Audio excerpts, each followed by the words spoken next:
Livro narrado com ordenação de Cristiane Batista, inscreva-se, muito grata. O interesse da psicanálise, 1913. Freud. Um interesse psicológico. A psicanálise é um procedimento médico que pretende curar determinadas formas de doença nervosa, neuroses, por meio de uma técnica psicológica. Num breve trabalho publicado em 1910, expus como a psicanálise se desenvolveu a partir do método catártico de Joseph Breuer e o seu vínculo com as teorias de Charcot e Pierre Janet. Como exemplos das enfermidades acessíveis ao tratamento psicanalítico, podemos mencionar as convulsões e paralisias histéricas e os vários sintomas da neurose obsessiva, ideias e ações obsessivas. São estados que eventualmente têm cura espontânea e estão sujeitos, de maneira caprichosa e até hoje não compreendida, à influência pessoal do médico. Nas formas mais graves dos transtornos psíquicos propriamente ditos, a psicanálise não obtém resultados terapêuticos. Mas tanto nas psicoses como nas neuroses ela permite, pela primeira vez na história da medicina, obter algum conhecimento da origem e do mecanismo dessas doenças. Mas essa importância médica da psicanálise não justificaria a tentativa de apresentá-la a um círculo de estudiosos que se interessam pela síntese das ciências. Ainda mais porque tal empresa pareceria prematura enquanto boa parte dos psiquiatras e neurologistas se opõe ao novo procedimento terapêutico e rechaça tanto seus pressupostos como seus resultados. Se, não obstante, considero legítima essa tentativa, é porque a psicanálise reivindica o interesse de outros profissionais além dos psiquiatras, pois toca em vários outros âmbitos da ciência e estabelece inesperadas relações entre estes e a patologia da vida psíquica. No momento deixarei de lado o interesse médico da psicanálise, portanto, e buscarei ilustrar com uma série de exemplos o que acabo de mencionar sobre essa jovem ciência. Há um grande número de fenômenos ligados à expressão corporal e à linguagem, e também processos de pensamento tanto em pessoas normais como doentes, que até agora não foram objeto da psicologia, porque foram vistos apenas como resultados de transtorno orgânico ou de anormal deficiência nas funções do aparelho psíquico. Refiro-me aos atos falhos, lapsos verbais e de escrita, esquecimentos etc., às ações casuais e sonhos dos indivíduos normais e aos ataques convulsivos, delírios, visões, ideias e ações obsessivas dos neuróticos.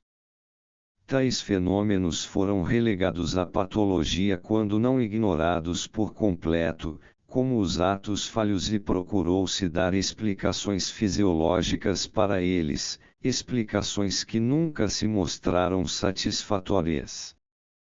Mas a psicanálise conseguiu demonstrar que todas essas coisas podem ser tornadas compreensíveis mediante suposições de natureza puramente psicológica, e inseridas no contexto dos eventos psíquicos que conhecemos. Assim, por um lado a psicanálise restringiu a abordagem fisiológica e, por outro lado, conquistou para a psicologia um bom pedaço da patologia. Nisso a maior força comprobatória cabe aos fenômenos normais. Não se pode objetar que a psicanálise transfere conhecimentos adquiridos no material patológico para os casos normais. Ela obtém as provas, nestes e naquele, de forma independente uma da outra, e mostra que tanto os processos normais como os patológicos obedecem às mesmas regras. Examinarei mais detalhadamente dois dos fenômenos normais a que nos referimos, ou seja, fenômenos que podem ser observados em pessoas normais, os atos falhos e os sonhos. Os atos falhos, o esquecimento de nomes e palavras normalmente familiares ou de algo que se pretendia fazer, os lapsos verbais, de escrita ou de leitura, pôr objetos em locais inabituais e depois não encontrá-los, perder objetos, cometer certos erros contrários ao nosso julgamento, vários gestos e movimentos habituais, todas as coisas que qualifico de atos falhos das pessoas sadias e normais foram geralmente pouco apreciados pela psicologia, foram classificados de distrações e atribuídos ao cansaço, a desvios de atenção, a efeitos secundários de alguns leves estados doentios. Mas a investigação psicanalítica mostra, com uma certeza que satisfaz todas as exigências, que esses últimos fatores valem apenas como facilitadores que podem não estar presentes. Os atos falhos são fenômenos psíquicos plenos e são sempre dotados de significado e tendência. Eles servem a determinadas intenções, que devido à situação psicológica do momento não podem se expressar de outra forma. Via de regra, tais situações envolvem um conflito psíquico em que a tendência subjacente é impedida de alcançar expressão direta e desviada para caminhos indiretos.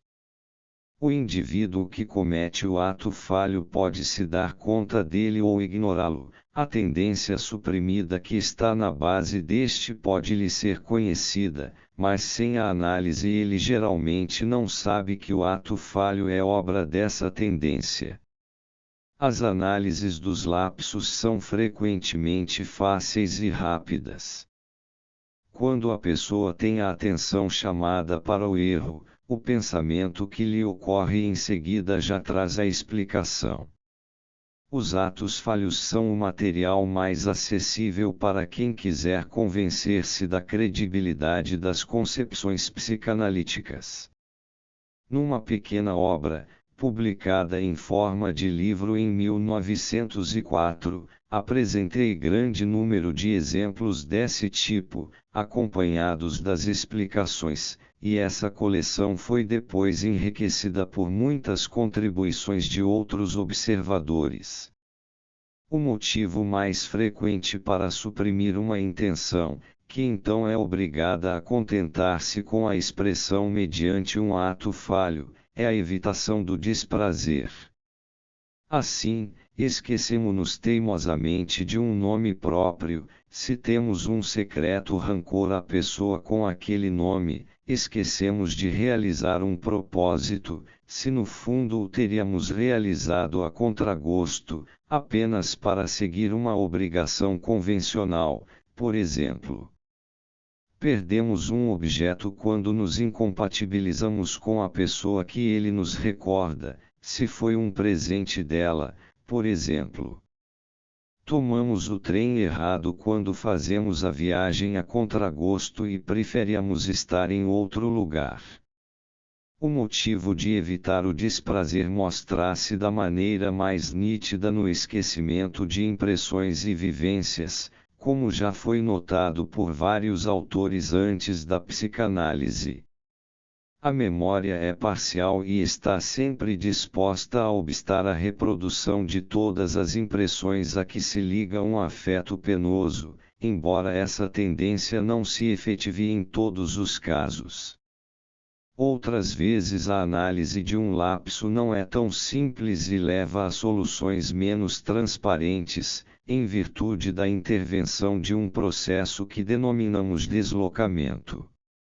Esquecemos, exemplificando, o nome de uma pessoa contra a qual nada temos, mas a análise demonstra que esse nome despertou, de modo associativo, a recordação de outro alguém, com o nome igual ou semelhante, que fez por merecer nossa antipatia. Em consequência desse nexo, foi esquecido o nome da pessoa inocente. A intenção de esquecer foi como que deslocada ao longo de uma trilha associativa. A intenção de evitar o desprazer também não é a única a se realizar mediante atos falhos. Em muitos casos, a análise revela outras tendências que foram suprimidas naquela situação e que têm de se exprimir como distúrbios a partir dos bastidores, por assim dizer.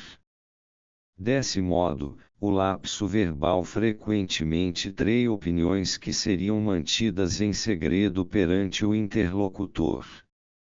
Nesse sentido, os grandes escritores entenderam e utilizaram em suas obras os lapsos de fala. Com frequência, a perda de objetos valiosos resulta ser uma ação propiciatória para afastar um infortúnio aguardado, e várias outras superstições ainda sobrevivem como atos falhos em pessoas educadas. Pôr objetos fora do lugar significa, habitualmente, eliminá-los, danificar coisas, aparentemente de modo não intencional, serve para obrigar a substituí-las por outras melhores, e assim por diante. Mas a explicação psicanalítica dos atos falhos traz algumas ligeiras mudanças na imagem que se tem do mundo, por mais insignificantes que sejam os fenômenos observados. Notamos que também o indivíduo normal é mais frequentemente movido por tendências contraditórias do que esperávamos. O número de acontecimentos que chamamos casuais experimenta uma diminuição considerável. É quase um consolo que a perda de objetos não se inclua, na maioria das vezes, entre as casualidades da vida. Com frequência, nossa inabilidade é apenas um disfarce para nossas intenções ocultas. Mais importante, contudo, é o fato de que muitos acidentes graves, que normalmente atribuiríamos ao acaso, revelam na análise a participação de nossa própria vontade, ainda que não seja claramente reconhecida. A diferenciação, às vezes tão difícil na prática, entre infortúnio casual e morte intencionalmente buscada fica ainda mais duvidosa mediante a observação psicanalítica. O esclarecimento dos atos falhos deve seu valor teórico à facilidade da solução e à frequência com que ocorrem esses fenômenos no indivíduo normal, mas esse êxito da psicanálise é bem menos relevante do que outro, obtido com um fenômeno diverso da vida psíquica das pessoas sadias. Refiro-me à interpretação dos sonhos, com que teve início o destino de opor-se à ciência oficial, que seria próprio da psicanálise. A pesquisa médica vê o sonho como um fenômeno puramente somático, sem significado ou importância, considera-o a expressão do órgão psíquico mergulhado no sono, ante estímulos físicos que levam a um despertar parcial. A psicanálise eleva o sonho à condição de ato psíquico que tem significado, intenção e um lugar na vida psíquica do indivíduo, e nisso não se deixa incomodar pela estranheza, a incoerência e o caráter absurdo do sonho. Os estímulos físicos desempenham somente o papel de materiais que são trabalhados na formação do sonho. Entre essas duas concepções do sonho não há mediação possível. Contra a concepção fisiológica depõe a sua esterilidade, a favor da psicanalítica pode-se argumentar que traduziu e deu sentido a milhares de sonhos, utilizando-os para o conhecimento da íntima vida psíquica do ser humano. Examinei o importante tema da interpretação dos sonhos num volume publicado em 1900, e tive a satisfação de ver que quase todos os colaboradores da psicanálise confirmaram e ampliaram as teorias ali apresentadas. Há um consenso geral de que a interpretação de sonhos é a pedra fundamental do trabalho psicanalítico, e de que seus resultados constituem a mais relevante contribuição da psicanálise à psicologia. Não tenho como expor aqui a técnica mediante a qual se obtém a interpretação de um sonho, nem como fundamentar as conclusões a que chegou a investigação psicanalítica dos sonhos. Devo me restringir a enunciar alguns conceitos novos, comunicar resultados e destacar sua importância para a psicologia normal. A psicanálise ensina, portanto, que todo sonho tem sentido, que sua estranheza vem de deformações efetuadas na expressão de seu sentido, que seu caráter absurdo é intencional e exprime desdém, ironia e contradição, que sua incoerência não afeta sua interpretação. O sonho, tal como o recordamos após despertar, deve ser chamado de conteúdo onírico manifesto. Pelo trabalho de interpretação deste chegamos aos pensamentos oníricos letontes, que se escondem atrás do conteúdo manifesto e são por ele representados. Esses pensamentos oníricos letontes não são mais estranhos, incoerentes ou absurdos, são constituintes plenamente válidos de nosso pensamento desperto. Denominamos trabalho do sonho o processo pelo qual os pensamentos oníricos letontes se transformam no conteúdo onírico manifesto, ele produz a deformação em virtude da qual não mais reconhecemos os pensamentos oníricos no conteúdo onírico. O trabalho do sonho é um processo psicológico do qual, até então, não se conhecia igual na psicologia. Ele reivindica nosso interesse em duas direções principais. Primeiro, porque nos exibe processos novos como a condensação, de ideias, e o deslocamento, da ênfase psíquica de uma ideia para outra, que ou não deparamos na vida psíquica ou encontramos apenas como base dos chamados erros de pensamento.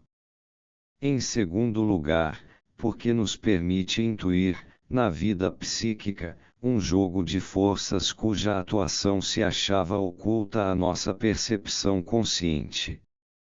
Tomamos conhecimento de que há em nós uma censura, uma instância examinadora que decide se uma ideia emergente pode chegar à consciência, e exclui inexoravelmente, até onde vai seu poder, aquilo que poderia produzir ou reavivar o desprazer.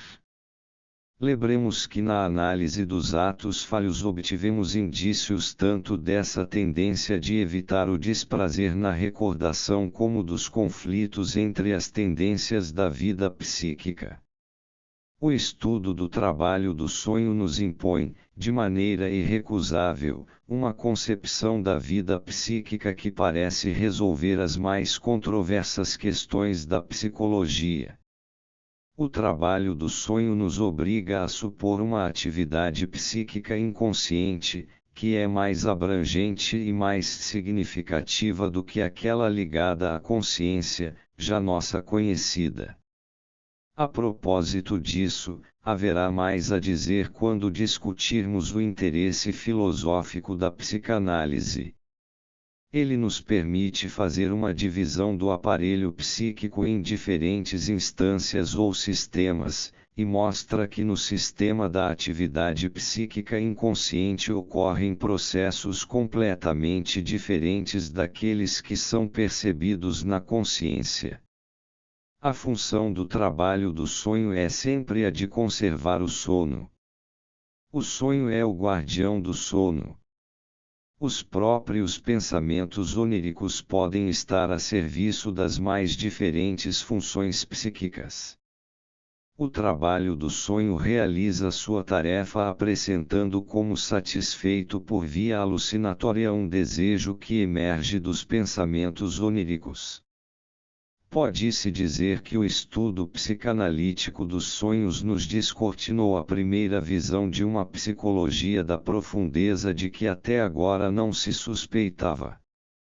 Serão necessárias mudanças radicais na psicologia normal para sintonizá-la com esses novos conhecimentos.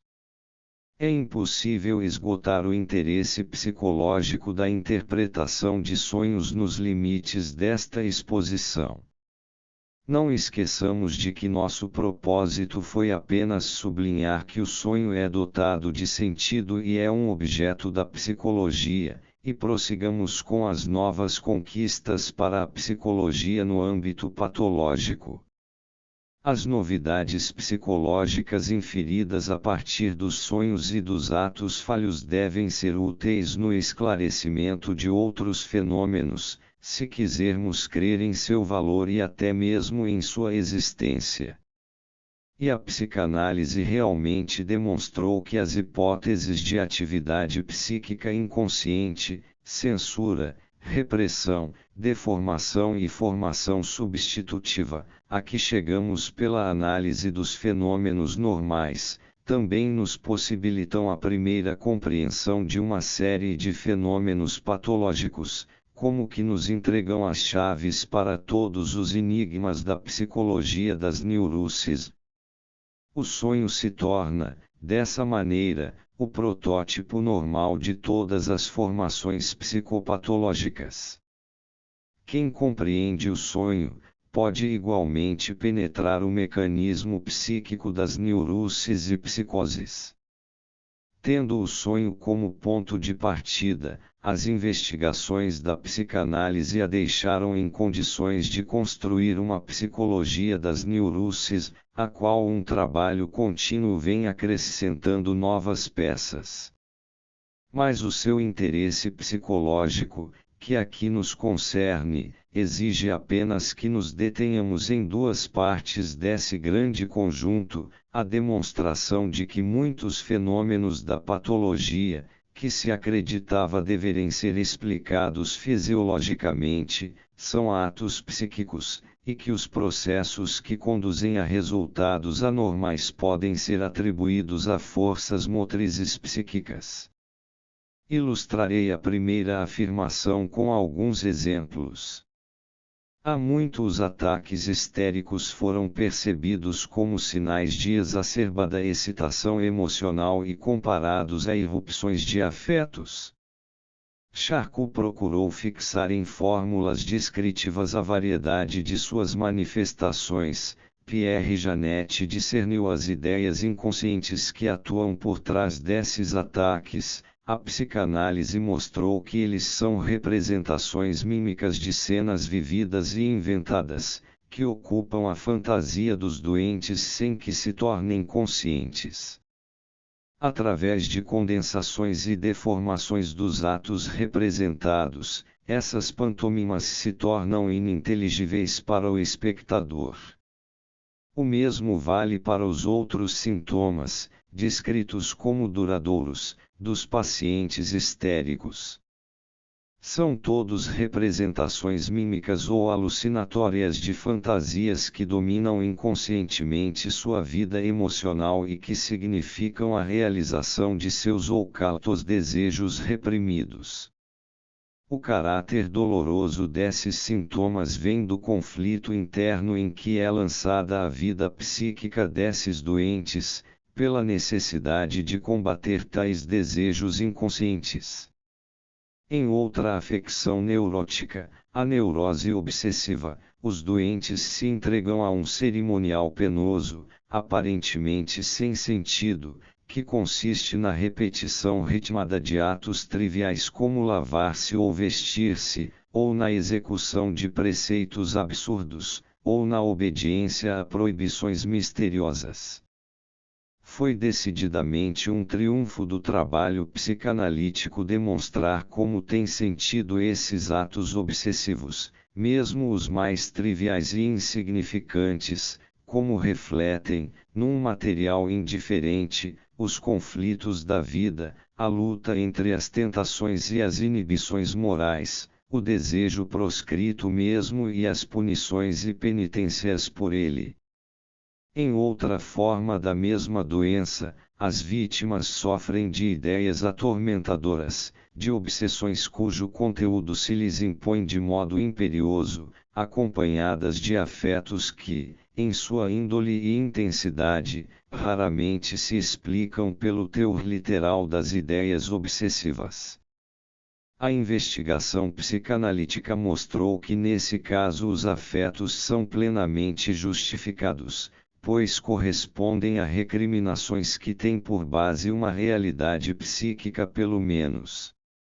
Mas as ideias ligadas a esses afetos já não são as originais, tendo entrado nesse vínculo mediante o deslocamento, substituição, de algo reprimido.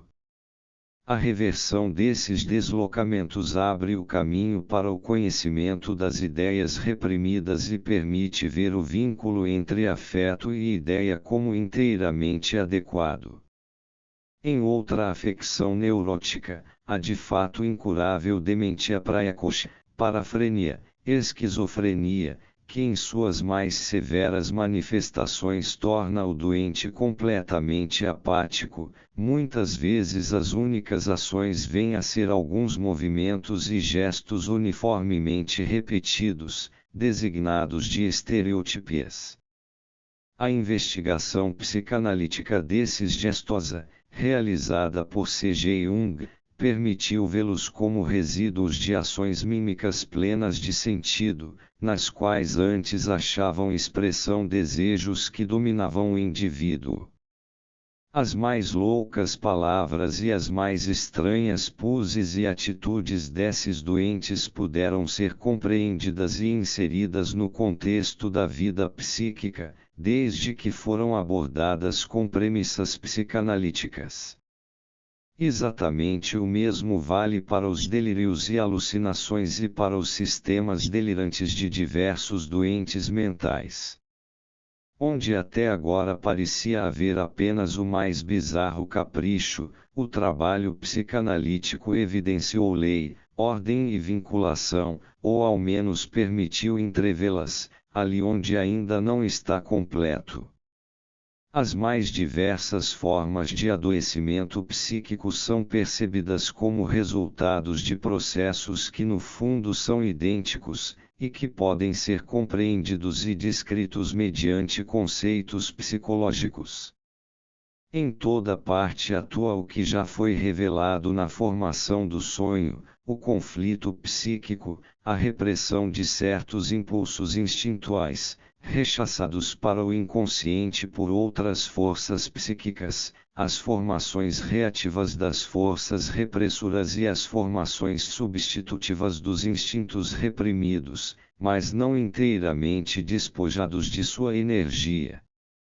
Em tudo isso manifestam-se os processos de condensação e deslocamento, conhecidos a partir do sonho. A variedade das formas de doença observadas na clínica se deve a duas outras diversidades: os múltiplos mecanismos psíquicos que se acham à disposição do trabalho de repressão e as múltiplas predisposições histórico-evolutivas que possibilitam aos impulsos reprimidos irromperem como formações substitutivas.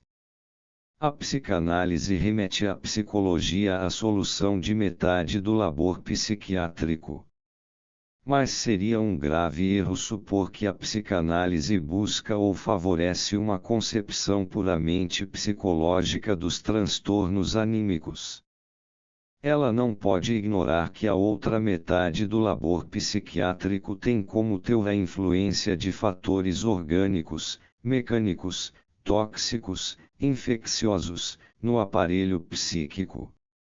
Na etiologia dos transtornos anímicos, nem mesmo para os mais leves entre eles, as neuroses, ela reivindica uma origem puramente psicogênica, procurando sua causa, isto sim, no influxo que sobre a vida psíquica exerce um fator a ser ainda mencionado, indubitavelmente orgânico.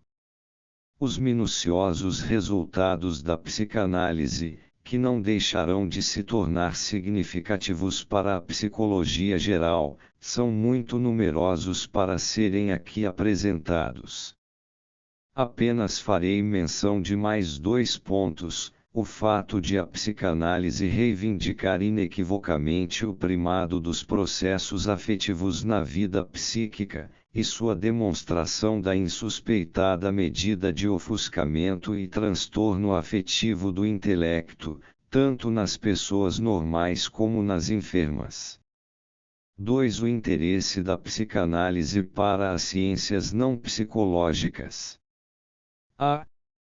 O interesse para a ciência da linguagem certamente ultrapassou o sentido usual da palavra, ao solicitar o interesse dos estudiosos da linguagem para a psicanálise.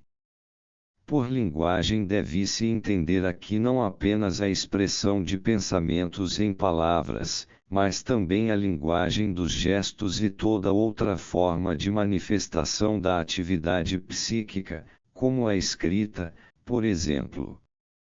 Mas então é lícito afirmar que as interpretações da psicanálise são, em primeiro lugar, traduções de um modo de expressão que nos é desconhecido para aquele que é familiar a nosso pensamento.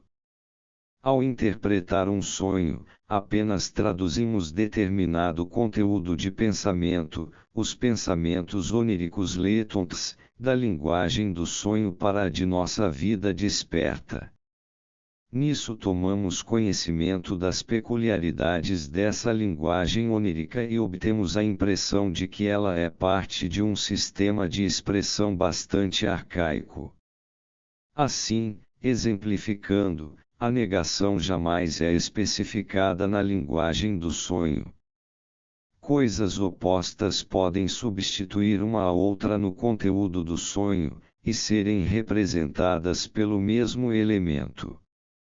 Ou, dito de outra maneira, na linguagem do sonho os conceitos ainda são ambivalentes, reúnem em si sentidos contrários, tal como sucedeu nas mais antigas raízes das línguas históricas, conforme a suposição dos estudiosos da linguagem. Outra característica notável da linguagem onírica é a frequente utilização de símbolos, que permitem, em alguma medida, a tradução do conteúdo onírico de maneira independente das associações individuais. A natureza desses símbolos não foi ainda compreendida claramente pela pesquisa, eles constituem comparações e substituições baseadas em semelhanças às vezes evidentes, outras vezes, porém, são símbolos em que o presumível tertium comparationis perdeu-se para nosso conhecimento consciente. Justamente esses símbolos poderiam originar-se das mais antigas fases da evolução da linguagem e da formação de conceitos. No sonho, são sobretudo os órgãos e atividades sexuais que experimentam uma representação simbólica, em vez de direta. Um estudioso da linguagem, Hans Sperber, de Uppsala, procurou recentemente demonstrar que as palavras que designavam originalmente atividades sexuais tiveram, graças a tal comparação, mudanças de significado extraordinariamente amplas. Se considerarmos que os meios de representação do sonho são principalmente imagens, e não palavras, acharemos ainda mais adequado comparar o sonho a um sistema de escrita do que a uma linguagem. De fato, a interpretação de um sonho é inteiramente análoga à decifração de uma velha escrita pictográfica como os hieróglifos egípcios. Nos dois casos há elementos que não se destinam à interpretação ou à leitura, que devem apenas, na qualidade de determinativos, assegurar a compreensão de outros elementos. A polissemia de vários elementos do sonho tem sua contrapartida nesses velhos sistemas de escrita, e do mesmo modo a omissão de várias relações, que num e no outro caso têm de ser acrescentadas a partir do contexto.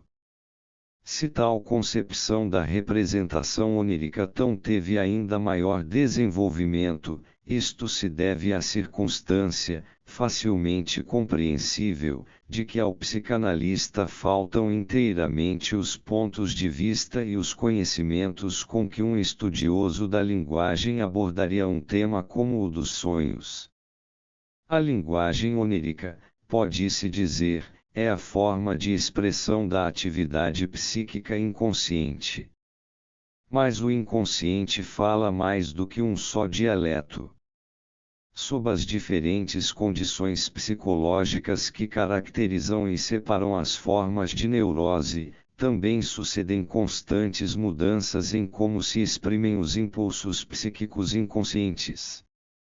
Enquanto a linguagem gestual da histeria geralmente coincide com a linguagem visual dos sonhos, das visões etc., ocorrem peculiares formações idiomáticas na linguagem de pensamentos da neurose obsessiva e das parafrenias, dementia praecoxe-paranoia, que já podemos compreender e relacionar umas às outras numa série de casos.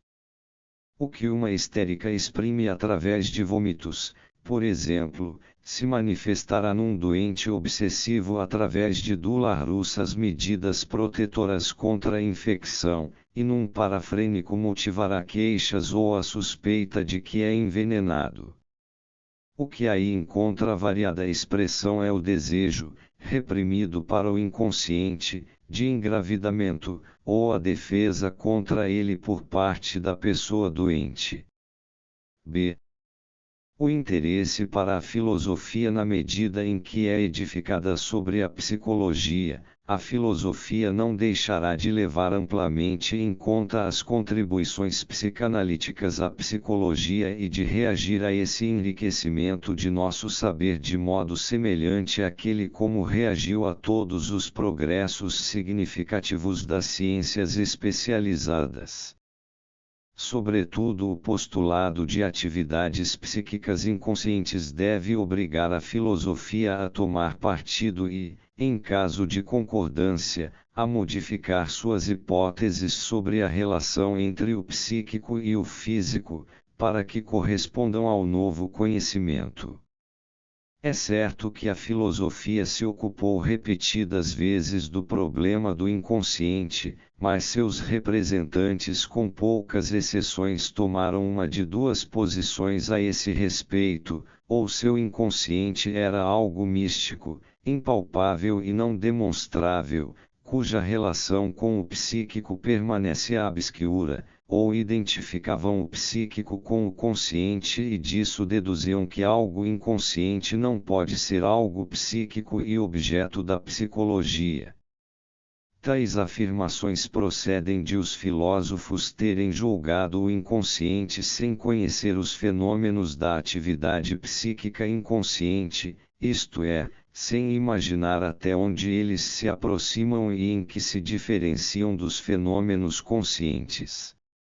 Se, mesmo tendo esse conhecimento, a pessoa quiser se ater à convenção que iguala o consciente ao psíquico, assim negando ao inconsciente o caráter psíquico, naturalmente nada se poderá objetar a isso, exceto que tal diferenciação demonstra ser muito pouco prática.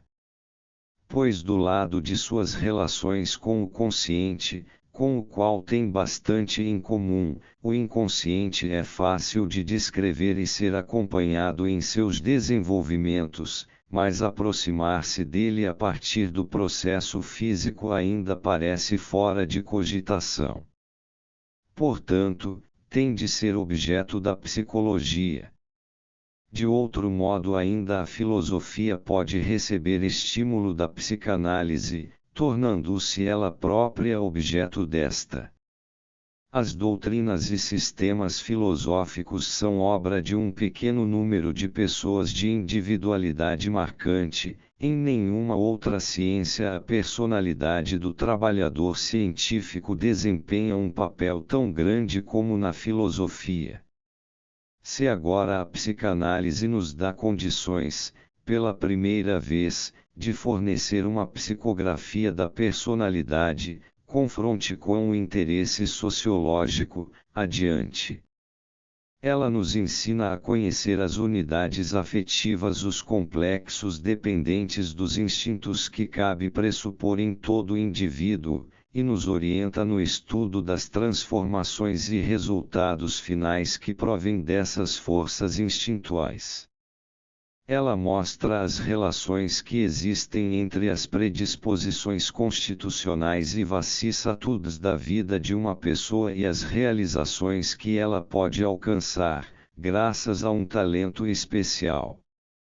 Ela é capaz de decifrar numa obra, com maior ou menor precisão, a íntima personalidade do artista, que se esconde por trás dessa obra. Assim, a psicanálise também pode indicar a motivação subjetiva e individual de teorias filosóficas que supostamente se originaram de um trabalho lógico imparcial, e assinalar para a crítica os pontos fracos do sistema.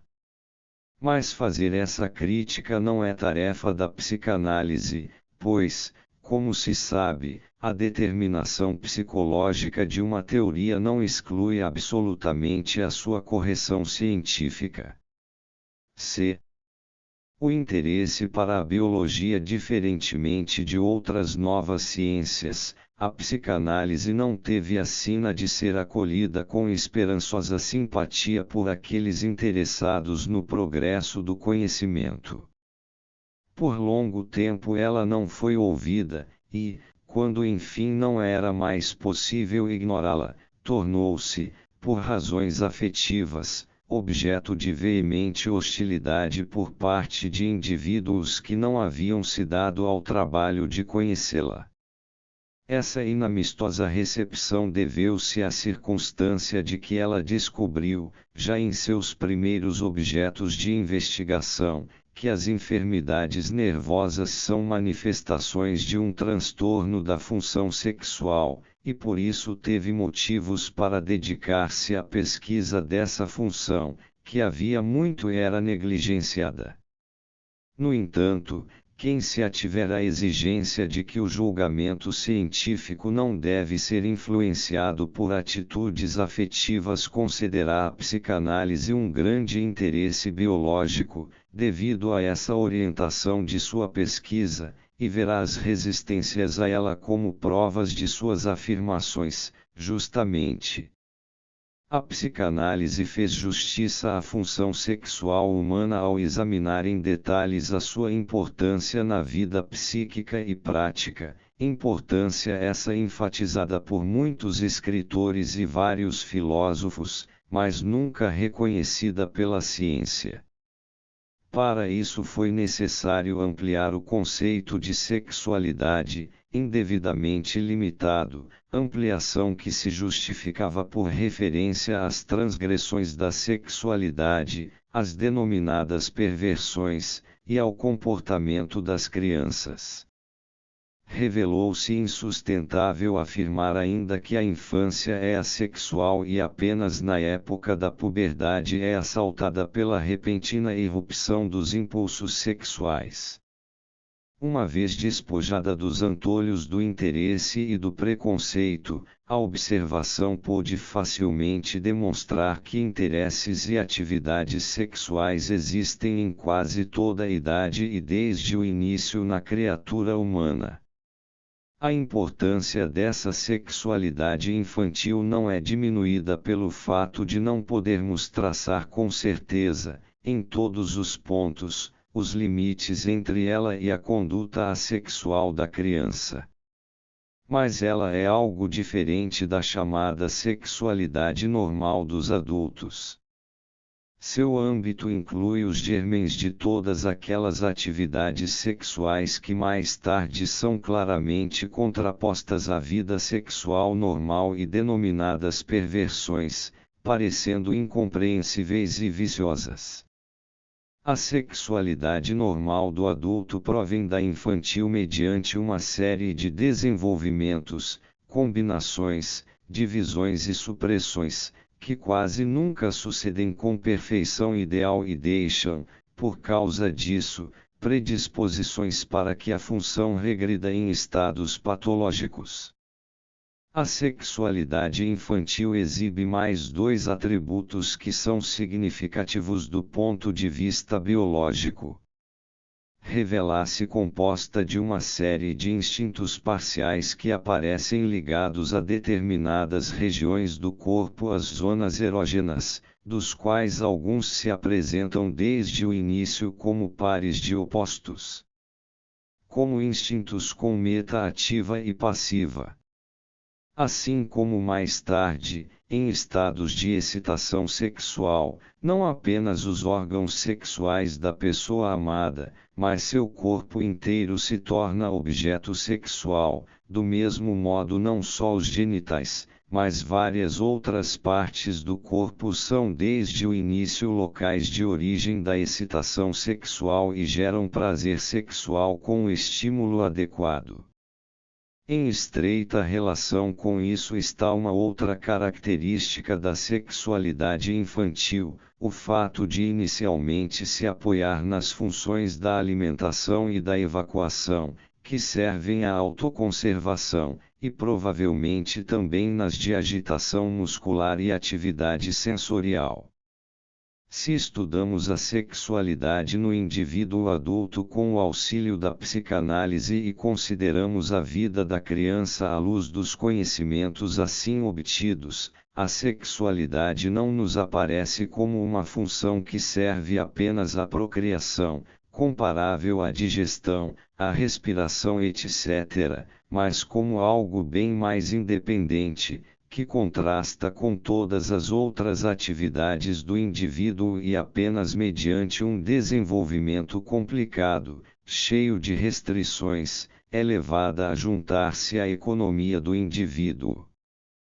Pode-se muito bem conceber teoricamente o caso de os interesses desses impulsos sexuais não coincidirem com o da autoconservação do indivíduo, e ele parece concretizar-se no grupo das doenças neuróticas, pois a formulação final a que chegou a psicanálise quanto à essência das neuroses é a seguinte: o conflito primordial que dá origem às neuroses é aquele entre os instintos conservadores do eu e os sexuais. Elas correspondem a um sobrepujamento do eu pela sexualidade, depois que ele fracassou na tentativa de suprimir a sexualidade. Pareceu-nos necessário manter distância de pontos de vista biológicos no trabalho psicanalítico e tampouco usá-los para fins heurísticos, de modo a não nos equivocarmos no julgamento imparcial dos fatos psicanalíticos à nossa frente. Depois de concluído o trabalho psicanalítico, porém, teremos de achar a conexão com a biologia e podemos ficar satisfeitos se já agora ela parece garantida em um ou outro ponto essencial. A oposição entre instintos do eu e instinto sexual, a qual tivemos de relacionar a gênese das neuroses, prossegue, no âmbito biológico, como oposição entre instintos que servem à conservação do indivíduo e instintos que servem à continuação da espécie. Na biologia deparamos com a abrangente concepção de um plasma germinativo imortal, a que se vinculam, como órgãos desenvolvidos sucessivamente, os diferentes indivíduos transitórios. Somente a partir dessa concepção podemos entender corretamente o papel das forças instintuais sexuais na fisiologia e na psicologia. Não obstante o esforço em não deixar que termos e pontos de vista biológicos prevaleçam no trabalho psicanalítico, não podemos evitar seu emprego já na descrição dos fenômenos por nós estudados.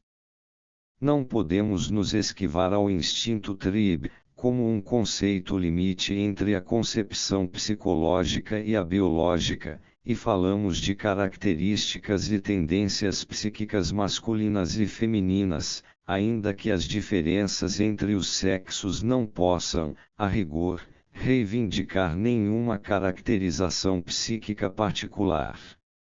O que na vida chamamos de masculino ou feminino se reduz, na consideração psicológica, às características da atividade e da passividade, ou seja, a qualidades que não devem ser atribuídas aos instintos mesmos, mas às suas metas. Na constante associação de tais instintos ativos e passivos na psique se reflete a bissexualidade dos indivíduos, que é um dos postulados clínicos da psicanálise. Ficarei satisfeito se essas poucas observações tiverem lançado luz sobre a ampla mediação que a psicanálise estabelece entre a biologia e a psicologia. D. O interesse para a história da evolução. Nem toda análise de fenômenos psicológicos merecerá o nome de psicanálise. Esta última significa mais do que a decomposição de fenômenos compostos em elementos mais simples, consiste em referir uma formação psíquica a outras que a antecederão, a partir das quais ela se desenvolveu. O procedimento médico-psicanalítico não pôde eliminar um sintoma sem rastrear sua gênese e evolução. Assim, desde o início a psicanálise voltou-se para o acompanhamento de processos evolutivos. E primeiro ela desvelou a gênese dos sintomas neuróticos, depois precisou lidar com outras formações psíquicas e nelas realizar o trabalho de uma psicologia genética. A psicanálise foi obrigada a fazer a vida psíquica dos adultos derivar daquela das crianças, tomando a sério a frase que diz: "O menino é o pai do homem". Ela rastreou a continuidade entre a psique infantil e a do adulto, mas também notou as transformações e reordenações que sobrevêm nesse caminho. A maioria de nós tem uma lacuna na memória dos primeiros anos de vida, da qual emergem apenas alguns fragmentos de recordação. Pode-se afirmar que a psicanálise preencheu essa lacuna, que eliminou essa amnésia infantil dos seres humanos, confronte com o interesse para a pedagogia, adiante. Durante esse aprofundamento na vida psíquica infantil foram feitos alguns achados dignos de nota. Assim, confirmou-se algo que antes havia sido frequentemente suspeitado: a extraordinária importância, para todo o direcionamento posterior do indivíduo, das impressões que recebeu na infância, sobretudo nos primeiros anos. Nisso encontramos um paradoxo psicológico, que apenas na concepção psicanalítica deixa de sê-lo, que justamente essas importantíssimas impressões não são lembradas nos anos posteriores. Esse caráter exemplar e indelével das primeiríssimas vivências foi constatado pela psicanálise, do modo mais nítido, justamente no tocante à vida sexual. On revient toujours ses premiers amours. Sempre voltamos aos nossos primeiros amores, é uma sóbria verdade. Os muitos enigmas da vida amorosa dos adultos são resolvidos apenas quando acentuamos os elementos infantis no amor. Na consideração teórica desses efeitos, deve-se ter em mente que as primeiras vivências infantis não sucedem ao indivíduo apenas como casualidades, mas correspondem também às primeiras atividades de suas predisposições instintuais congênitas. Outra descoberta, bem mais surpreendente, consiste em que nada se perde, no adulto, das formações psíquicas infantis, apesar de todo o desenvolvimento posterior. É possível demonstrar que todos os desejos, impulsos instintuais, modos de reação e atitudes da criança estão ainda presentes na pessoa adulta e, em circunstâncias apropriadas, podem novamente se evidenciar. Eles não se acham destruídos, mas apenas recobertos, como necessita dizer a psicologia psicanalítica em seu modo espacial de representação.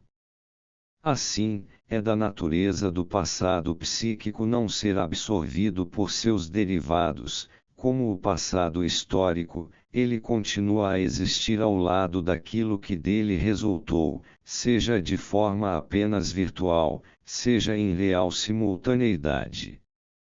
Prova dessa afirmação é que os sonhos da pessoa normal reavivam a cada noite seu caráter infantil e fazem remontar a um estágio infantil toda a sua vida psíquica. O mesmo retorno ao infantilismo psíquico, regressão, se verifica nas neuroses e psicoses, cujas peculiaridades podem ser descritas, em grande parte, como arcaísmos psíquicos. Na força que os resíduos infantis conservam na psique vemos o grau de predisposição para a doença, de modo que tal predisposição venha a ser, para nós, expressão de uma inibição no desenvolvimento.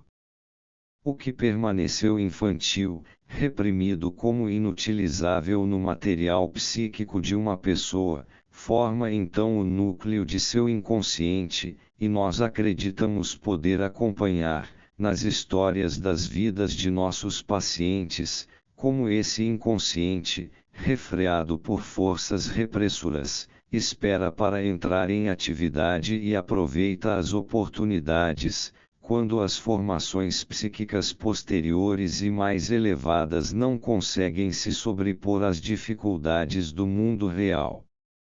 Nesses últimos anos, a pesquisa psicanalítica se deu conta de que a tese segundo a qual a ontogenia é repetição da filogenia deve se aplicar também à vida psíquica, e isso acarretou nova ampliação do interesse da psicanálise.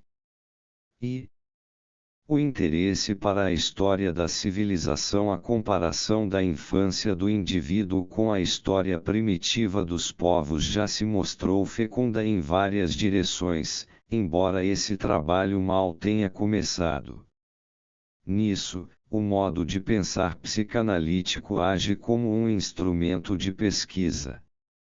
A aplicação de suas premissas à psicologia dos povos tanto permite lançar novos problemas como ver sob nova luz aqueles já estudados e contribuir para sua solução.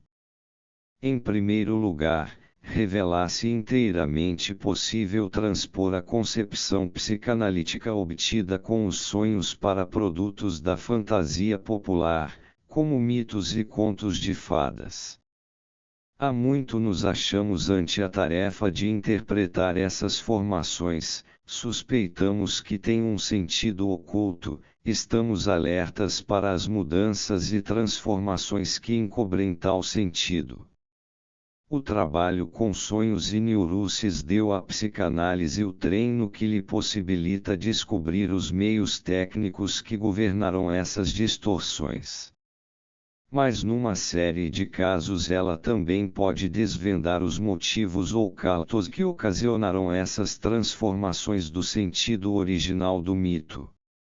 Não pode aceitar que o primeiro impulso para a formação do mito seja uma necessidade teórica de explicar os fenômenos naturais e dar conta de preceitos rituais e de usos que se tornaram incompreensíveis. Procura-o, isto sim, nos mesmos complexos psíquicos, nas mesmas tendências afetivas que demonstrou estarem na base dos sonhos e dos sintomas.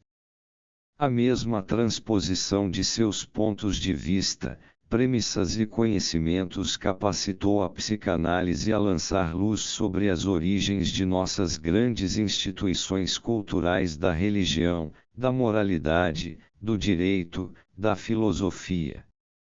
Ao examinar as primitivas situações psicológicas em que puderam surgir os impulsos para tais criações, ela se acha em condição de rejeitar algumas tentativas de explicação baseadas em noções psicológicas provisórias e de substituí-las por percepções mais profundas.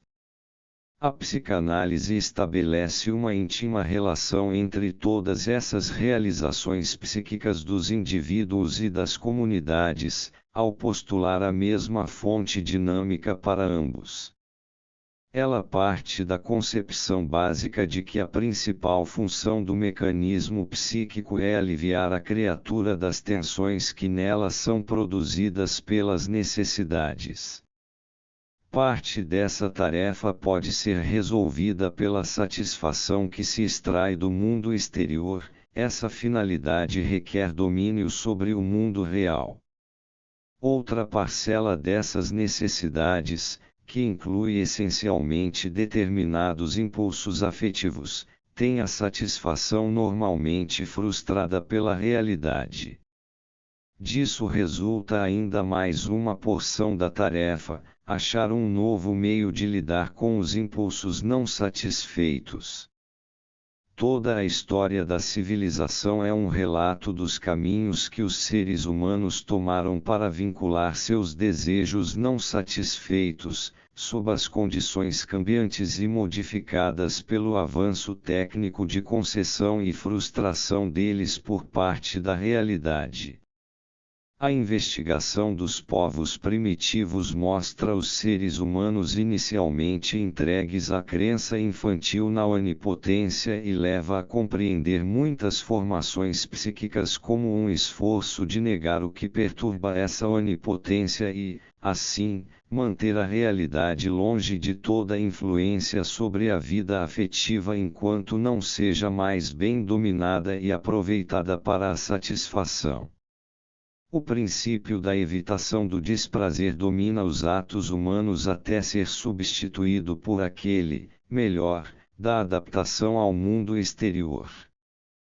Paralelamente ao progressivo domínio do mundo pelo ser humano, há um desenvolvimento de sua concepção do mundo, que cada vez mais se afasta da original crença na onipotência e se eleva da fase animista, passando pela religiosa, até a científica.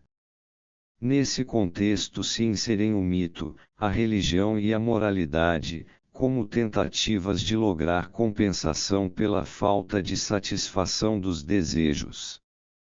O conhecimento das enfermidades neuróticas dos indivíduos favoreceu nossa compreensão das grandes instituições sociais, pois as neuroses mesmas se revelaram tentativas de solucionar individualmente os problemas da compensação dos desejos, que devem ser resolvidos socialmente pelas instituições. O recuo do fator social e o prevalecimento do fator sexual fazem com que essas soluções neuróticas do problema psicológico sejam caricaturas, inutilizáveis exceto para nosso esclarecimento dessas importantes questões. F. O interesse para a estética sobre alguns dos problemas relacionados à arte e aos artistas. A abordagem psicanalítica dá uma explicação satisfatória, outros lhe escapam inteiramente. Ela vê também no exercício da arte uma atividade que objetiva a mitigação de desejos não realizados, inicialmente no próprio artista criador e depois no ouvinte ou espectador. As forças motrizes da arte são os mesmos conflitos que empurram outras pessoas para a neurose, que moveram a sociedade na edificação de suas instituições. De onde o artista obtém a capacidade de criar não é uma questão da psicologia. Ele busca primeiramente a autoliberação e a transmite, ao comunicar sua obra, àqueles que sofrem dos mesmos desejos contidos. É certo que ele apresenta como realizadas suas mais pessoais fantasias envolvendo desejos, mas essas se tornam obras de arte apenas mediante uma transformação que atenue o que houver de chocante nesses desejos, que esconda sua origem pessoal e ofereça aos outros, com a observância das regras da beleza, sedutoras prendas de prazer. A psicanálise não tem dificuldade em evidenciar, junto ao componente manifesto da fruição artística, um outro, latente e bem mais eficaz, oriundo das fontes ocultas da liberação instintual. O nexo entre as impressões da infância e vicissitudes da vida do artista, por um lado, e suas obras como reações a esses estímulos, por outro, está entre os mais atraentes objetos da indagação analítica. De resto, a maioria dos problemas relativos à criação e fruição artística aguarda uma elaboração que sobre eles lance a luz do conhecimento analítico e lhes indique seu lugar no complicado edifício das compensações de desejos.